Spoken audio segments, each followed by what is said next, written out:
dito, lumapit kayo sa akin, kayong lahat na nahihirapan at lubhang nabibigatan sa inyong kasalin, at kayo'y pagbibigyan ko ng kapahingahan.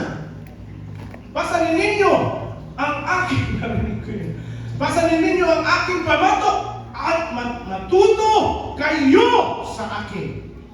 And learn of me. Andiyan na yung blessing. Tumutulog na sa atin yung blessing. Hallelujah. Matuto kayo sa akin. Saan yun? Matuto kayo sa akin. Ayun. Sapagkat ako'y maamo at may mababang loob, makakatagpo kayo sa akin ng kapahingahan. Bakit sinabi makakatagpo kayo sa akin ng kapahingahan?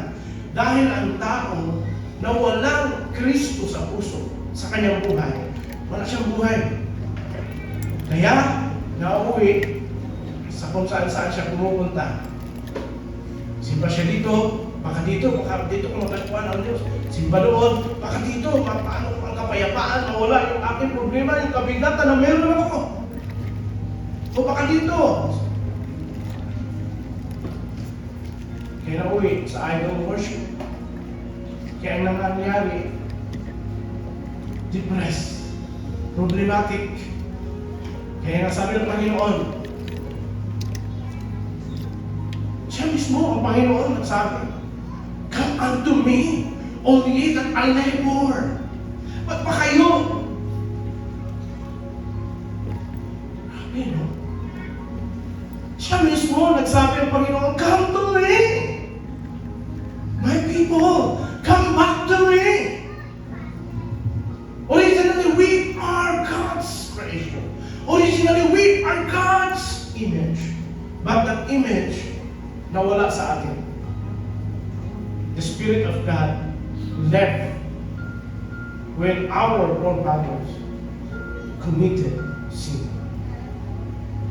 But because of the good heart, because of the love of God, the agape love of God, He sent His Son for us. He sent Jesus.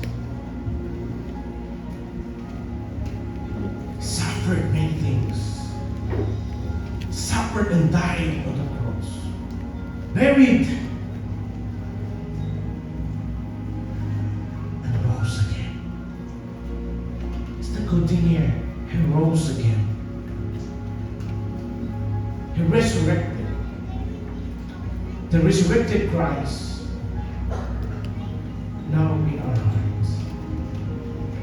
Sabi mo sa katabi mo, si Jesus ay nasa puso. Palapakan natin ng Panginoon.